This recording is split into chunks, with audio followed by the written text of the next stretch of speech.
The Premier League has a wonderful way of delivering moments that feel massive, even early in the season.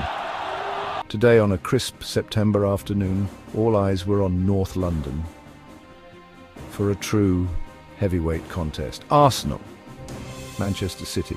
It's a fixture that has become one of the most important in the English football calendar. Two fantastic managers, two teams packed with world-class talent, two sets of supporters desperate for success. The air was thick with anticipation because everyone knew this wasn't just another game. This was a chance to lay down a marker, was to send a message to the rest of the league. It was more than 3 points. It was about pride. It was about momentum. The Emirates Stadium was a sea of red and white long before the first whistle. You could feel the nervous energy buzzing around the stands, hope, anxiety. When the team sheets were announced, there were few surprises, but plenty of talking points. All eyes were on Bukayo Saka, their star winger, to provide the creative spark. Erling Haaland, the goal machine ready to strike.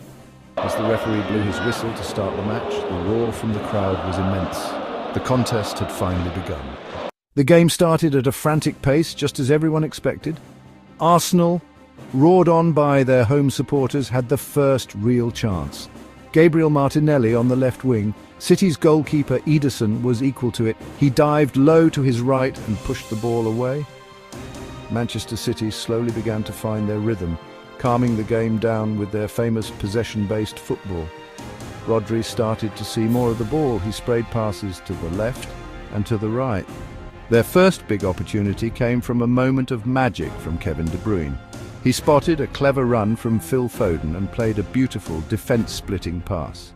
Foden controlled it instantly, but just as he was about to shoot, Arsenal's William Saliba came flying across with a perfectly timed sliding tackle. It was a goal-saving challenge, and the Arsenal fans cheered it like they had scored a goal themselves.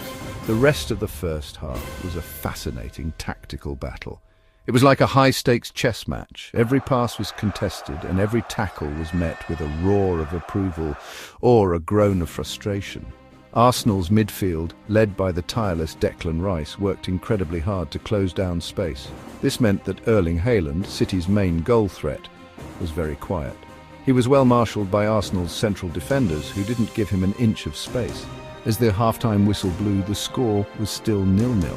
Neither manager would have been completely happy, but they wouldn't have been too disappointed either. It was a tense and tight affair, but you had the feeling that the game was perfectly balanced. The second half promised more drama.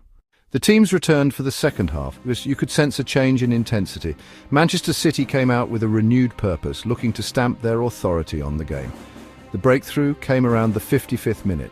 A patient build-up sent the ball to the right wing. A low, hard cross was fizzed into the penalty area. Erling Haaland met it. He'd been quiet. Great strikers only need one chance. He got in front of his defender and guided the ball in. City fans erupted. The atmosphere at the Emirates changed instantly. Home fans fell silent, stunned. Arteta urged his players forward. Arsenal attacked with renewed determination. Pressure on City's defence increased. Bukayo Saka ran at his defender. 72nd minute, the equaliser. Martin Odegaard picked up the ball centrally. He slid a clever pass into Saka's path. Saka made a brilliant run from the right. One touch to control, then curled a beautiful shot past Ederson into the far corner. The Emirates exploded, joy and relief. Teammates rushed to celebrate with Saka. Arteta went wild on the touchline. The score was 1-1. Guardiola brought on fresh midfield legs. Arteta introduced a new striker. Final 10 minutes, tense and open. Spaces opened across the pitch, frantic tackles, desperate blocks. A few half chances at either end. Fans from both sides on the edge of their seats, living every kick and every challenge. As the clock ticked towards the 90th minute, it felt like one more moment of drama was inevitable. And it was Arsenal who seized their chance. A deep cross was swung into the Manchester City box, leading to a scramble.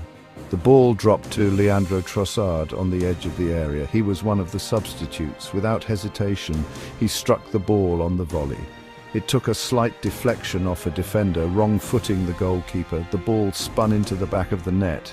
The stadium erupted into absolute pandemonium. Players and staff poured onto the pitch in celebration. Mikel Arteta passionately celebrating with his coaching staff after the winning goal. The fourth official signalled for 5 minutes of added time, which felt like an eternity for the Arsenal fans. Manchester City threw everything forward. They pumped long balls into the box. Even their defenders went up for the attack. Arsenal's defence had to stand tall one last time. They headed away crosses, they blocked shots, they threw their bodies on the line. The referee blew the final whistle. The sound was one of pure ecstasy for the home side. The Arsenal players collapsed to the ground, exhausted but victorious. They had beaten the champions in a dramatic, hard-fought battle. On the other side, the Manchester City players looked dejected. The final score was Arsenal 2, Manchester City 1. This result is a huge statement of intent from Arsenal.